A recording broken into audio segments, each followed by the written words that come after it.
What's going down, folks? It's your boy C, and welcome to the Madden 19 New York Giants franchise. I've been really looking forward to bringing you guys this series, and I hope you guys enjoy it, and also that you find it as entertaining as I do when I play it. Now, if that's the case, make sure you drop a like on this video as well as click the subscribe button. That way you'll stay locked in so you won't miss any episodes, because I got a feeling this one could be really special, you guys. Now, without any further ado, let's dive right into it as we're taking a look at the squad for the upcoming series. You guys will notice that your boy made a few changes on offense and defense from the overview video. On offense, as you guys can see, I tweaked the offensive line a bit because they were mediocre at best. And then on defense, I did sprinkle in a couple of free agents that should help us out moving forward, most notably at linebacker and corner. And here's what I did. I brought DRC back into the fold for 1 year at 4.2 mil. I signed Jonathan Hankins for 1 year at 5.8 mil. And yes, I did take a flyer on Richie Incognito for a season because we need a lot of help along the offensive line. And then at linebacker, I signed Navarro Bowman to a 1 year deal worth 3.57 mil. Those were all the preseason acquisitions that I made, but the moves didn't stop there. I sent Eric Flowers to the Bengals in exchange for a third-round pick, and since the signing of Navarro Bowman makes BJ Goodson expendable, I was able to get a deal done with Arizona in exchange for a second-round draft pick. So now we got even more ammunition to play around with for the upcoming draft, or I could even flip those picks for a player to upgrade a position that we really need. We've definitely got options now. Go ahead and let me know what you guys think. But that's going to wrap up all the moves that I made in the preseason. Now let's dive into week 1 against the Jacksonville Jaguars.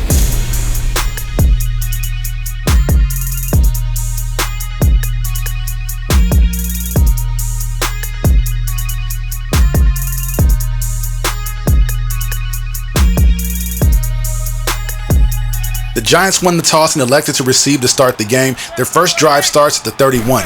Eli with the snap out of the pistol, hands it off to Barkley off the left side. He has running room and he takes it all the way up to the 43 for a 13-yard gain. That was a nice run there by the rookie. Next play on 1st and 10. Eli sees something in the defense, so he makes a check at the line, takes a snap under center, 5-step drop and hits Evan Ingram wide open for a first down. That's going to move the chains past midfield and into Jaguars territory here. The next play is a first down handoff to Barkley off the left side, and he's going to pick up about 7 or 8 on the play, moving us up to the 37. 2nd and 2 now. Eli facing the pressure, decides to take a deep shot to Evan Ingram, and he can't hang on to it. For a second, it looked like he might be able to bring that one in for a huge play, but Barry Church does a nice job at playing the catch and stripping the ball after Ingram gets his hands on it. That was a nice play by the DB.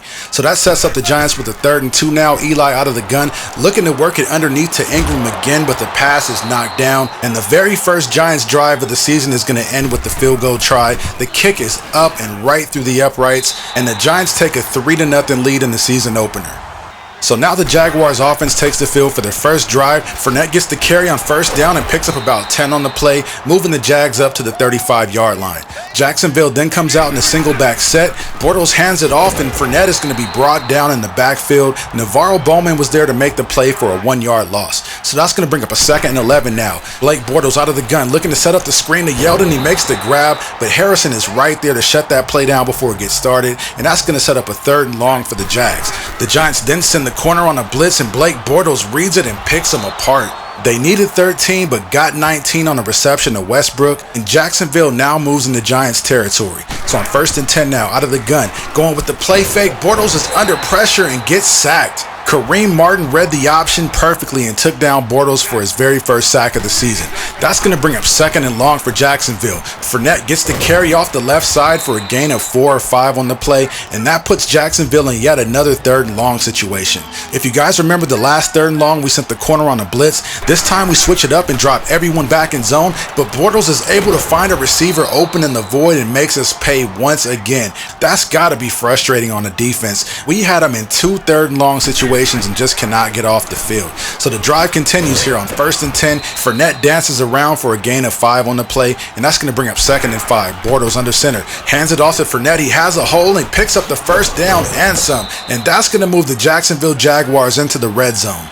So Bortles now comes out in a single back set with 2 receivers and 2 tight ends, hands the ball off to Fournette off the right side and goes pretty much nowhere on the play. That brings up 2nd and 11 now. Bortles under pressure, dangerous throw that's almost picked off, but the receiver still makes the catch, and that's going to be good enough for another 1st down from Jacksonville. But take a look at this, you guys. I mean, talking about a game of inches. That was as close as it can get. But I don't understand something here. Why does he just give up after the missed interception? I understand the frustration and all, but you've got to play through that. That was a bit of a weird play there. But anyways, on 1st and goal, Yeldon stumbles forward for a couple yard gain, and that's going to bring up 2nd and goal from the 4. Bortles under center drops back and hits a wide open receiver in the end zone. Check that, he actually hits his tight end for the score. So now we're down 7-3. So we start our next drive looking to get Saquon involved, and he runs right into a defender there for no gain, and that brings up 2nd and 9. The Giants then come out in an empty set looking to spread the field with 4 wide. Eli takes the snap looking for a shot downfield, has a man open. It's Odell Beckham Jr. who makes the grab, and the Giants are going to have a great opportunity to score here, setting up shop at the 14-yard line. That was a huge play by Odell. We really needed that one. So now on 1st and 10 after the huge play by Odell, we pitch it off the right side to Saquon, but he can't quite punch it in. He gets tackled at the 2-yard line. But that sets up 1st and 10. Eli looking to go quick and hits Odell on the slant for the score. So just like that, the Giants were able to respond and answer the Jacksonville touchdown with one of their own, and after the missed extra point try, now lead 9-7. But on the very next Jacksonville drive, Bortles with time in the pocket cocks it back and unloads a deep ball of his own and is caught by Westbrook at the 12. Unbelievable. Jacksonville now has a chance to regain the lead here in a matter of about 30 seconds, and a couple plays later on 3rd and 6 into their next drive, they do just that. Yeldon makes the grab for the touchdown, and the Jags are right back on top. So a little bit of gamesmanship in this one between the two quarterbacks. Eli and Bortles are matching each other strike for strike, and in the game that on paper looks like it would be more about the defenses, it's actually shown that it's more about the offenses as we get close to the midway point of the 2nd quarter. But getting back to the drive for the Giants, Saquon Barkley gets the handoff and runs into a wall of Jags defenders. That's going to bring up 2nd and 9 now.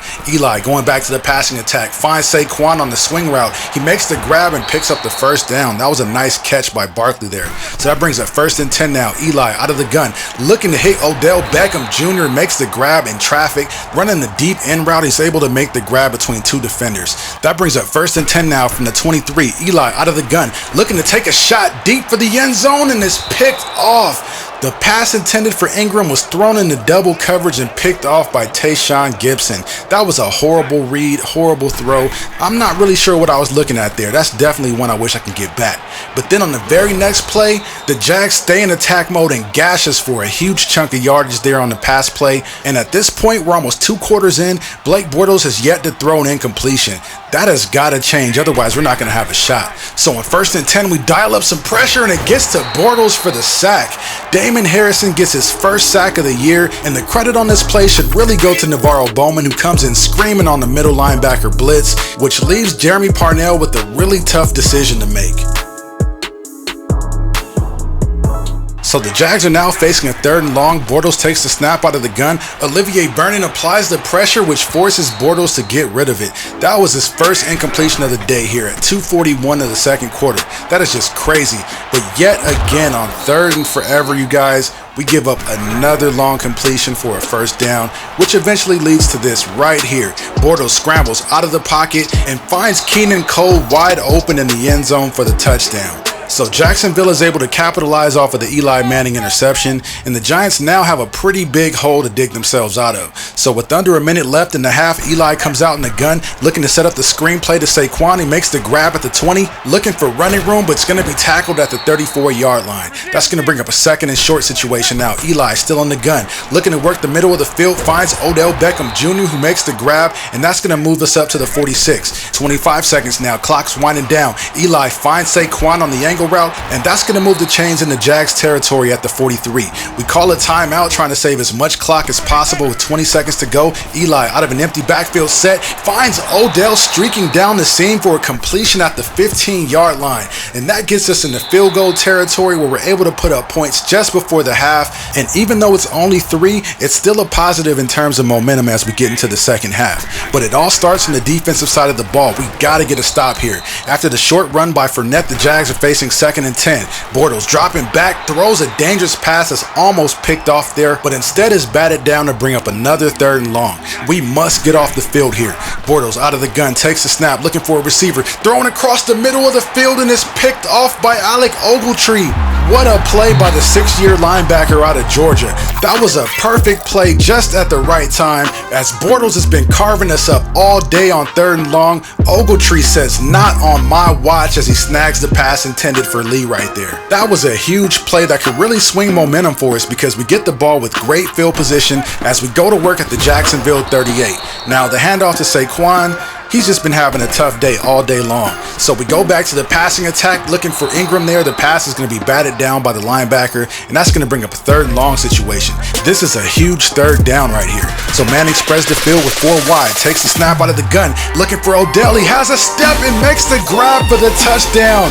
Odell Beckham Jr. comes through in the clutch once again, but Jacksonville still isn't done. There's tons of time left on the clock as Bortles throws a nice completion there near the sideline. That sets up 2nd and 4. Then Bortles takes a snap under center, drops back, and throws complete to Safarian Jenkins, who's going to walk in untouched for an easy touchdown. The horrible pursuit angle by my user control safety just gave him 7 points. Mistakes are just crushing me in this one, you guys. But you know what? I'm still fighting in this one as the completion goes to Ingram right there for a nice pickup. And then on 1st and 10 from the 39, Eli dropping back, hits Ingram once again in stride, and he's able to make the grab and turn it upfield for some extra yardage. That's going to take us all the way up to the 40. And then a couple plays later on 2nd and 11, the Jags blitz, we dial up the screenplay to counter. Barkley makes the grab and it gets knocked loose, but fortunately he's able to dive on it, and that's going to bring up a 3rd and 8. Eli then takes a snap out of the gun and from a clean pocket delivers a beautiful pass that's completed to Odell for the 1st down. That was a nice job by Odell on the comeback route. So the next play on 1st and 10, Eli takes a snap from center and wants Odell up top, but gets sacked and fumbles the ball, and Marcel Darius is right there to recover the fumble for Jacksonville.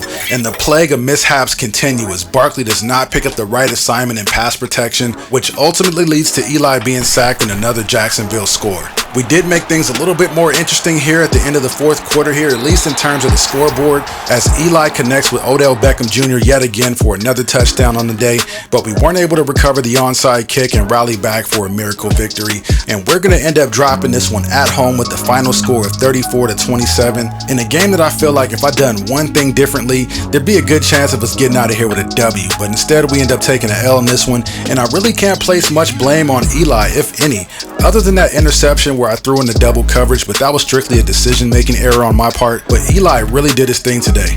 Also, I'm not sure if I told you guys about the slider set that I'm using in the team overview video or not. I'm pretty sure that I didn't, but the link is down in the description if you guys are curious about what sliders I'm going to be using. I'm trying out the ones created by Charter04. Clearly, as you guys saw, some things need to be tweaked. Just as an example, the way that Blake Bortles was dotting me up the way Tom Brady would. I even mentioned it during the gameplay that he'd gone just about 2 quarters without throwing an incompletion. And as you guys just saw a second ago, he finished the day with a completion percentage of 75%. That's just really high. If I had to guess, I'd probably say he's closer to 50%. I'm not really sure. Somebody look that up and get back to me on that. Anyways, you guys, I'm starting to ramble, so I'm getting out of here. Thank you guys for watching. I hope you guys enjoyed it. Please don't forget to like, share, comment, and subscribe. I'm signing off, and I'll see you in the next one.